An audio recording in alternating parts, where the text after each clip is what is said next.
আপনাদেরকে একটা জিনিস বলতে চাই, খুবই দুঃখজনক। সৌদি আরবে আমাদের যে মহিলারা যারা চাকরি করেন, তাদের যখন বিভিন্ন নির্যাতনের শিকার হয় প্রবাসী হিসাবে, তারা ধর্ষণের শিকার হয়, বিভিন্ন ধরনের নির্যাতনের শিকার হয় বিদেশি সৌদি দ্বারা, তখন তাদেরকে সেফ হোম বলে একটা জিনিস আছে, যেটা সৌদি আরবে আমাদের বাংলাদেশে হাই কমিশনে আছে একটা সেফ হোম। এখানের মধ্যে আইনা নির্যাতিত নিপীড়িত মহিলাদেরকে আইনা রাখা হয়, তাদেরকে মানে নিশ্চয়তা দেওয়া হয় যে কিছু করা হবে না।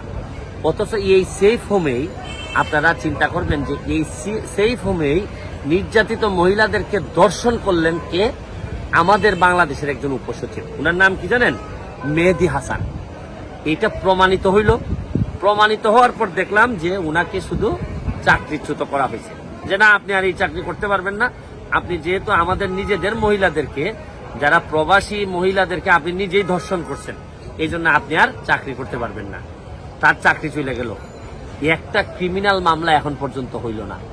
আশ্চর্য লাগে যে ধর্ষণেরও বিভিন্ন রকম প্রকারভেদ আছে। আপনি যখন আপনার আন্ডারে যখন কেউ আশ্রিত হয়, আশ্রয় নেয়, প্রবাসী দ্বারা নির্যাতিত নিপীড়িত হয়, আশ্রয় নেয়, তাকে যখন আপনি পুনরায় ধর্ষণ করেন, অনেকগুলা মহিলারে ধর্ষণ করেন, এই ধর্ষণ করার পর শুধু চাকরি যায়, উনি একজন কর্মকর্তা, কিন্তু একটা ক্রিমিনাল মামলা হয় না। এই রকম ডিসগ্রেসফুল, এই রকম লজ্জাজনক কাজ যে দেশে হয়, হওয়ার পর যদি ক্রিমিনাল মামলা না হয়, আপনি নিশ্চিত থাকেন এই দেশ অভিশপ্ত হবে। এই দেশ অভিশপ্ত হবে, আমি বলে দিচ্ছি আপনাকে। আর যে দেশ অভিশপ্ত হয়, এই দেশ কোনোদিন বঙ্গবন্ধুর সোনার বাংলা হইতে পারে না। আপনি দেখেন এই মেহেদী হাসান, এই যে মামলা গ্রেফতার ছাড়াই পেয়ে যাবেন পার পেয়ে যাচ্ছেন এই উপসচিব মেহেদী হাসান। উনি কত ব্যাচের? 21তম ব্যাচের বিসিএস এর। মানে হচ্ছে গিয়ে এটা লজ্জার যে একটা সেফ হোম, এমনিতেই প্রবাসীদের ঘামের রক্তের টাকার উপর আমরা বেঁচে আছি।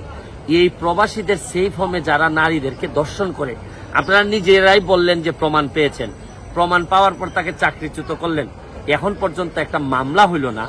এর চেয়ে কষ্টের, শুনেন, পৃথিবীতে বড় বড় প্রেসিডেন্টের নামে পর্যন্ত মামলা হয়েছে, কিন্তু বাংলাদেশে একজন উপসচিব কত শক্তিশালী হইলে, সরকারের এই বিভিন্ন জায়গায় উপসচিবরা কত শক্তিশালী হইলে এইরকম একটা লজ্জাজনক কাজ করার পরেও, শুনেন, স্বাভাবিকভাবে মানুষের বিভিন্ন অপরাধ আমরা স্কিপ করে যাই, অনেক সময় অনেক কিছু বলি না, কিন্তু যার কাছে, যার কাঁধে মাথা রেখে কাঁদতে পারার কথা, উনি যেখানে কাঁদার কারণ হয়েছেন, তার বিরুদ্ধে একটা ক্রিমিনাল মামলা হবে না, এটা বিশ্বাস করতে কষ্ট হয়। আমি বিশ্বাস করি যে খুব দ্রুত তার বিরুদ্ধে একটা ক্রিমিনাল মামলা আপনারা শুরু করবেন। আর না হয় আমি আপনাদেরকে বলি, প্রয়োজনে আমরা হাইকোর্টে যাব। তবে লজ্জা লাগে যে এইসব জিনিস নিয়ে হাইকোর্টে যেতে। আমার কাছে মনে হয় আপনারা এই যে বিবেক অথবা আপনাদের মাথা অন্য জায়গায় বন্ধক দিচ্ছেন, এবং আপনারা এই যে আগেই মাথার মধ্যে ঢুকাই রাখছেন যে এই ধরনের লোকের বিরুদ্ধে মামলা করা যাবে না।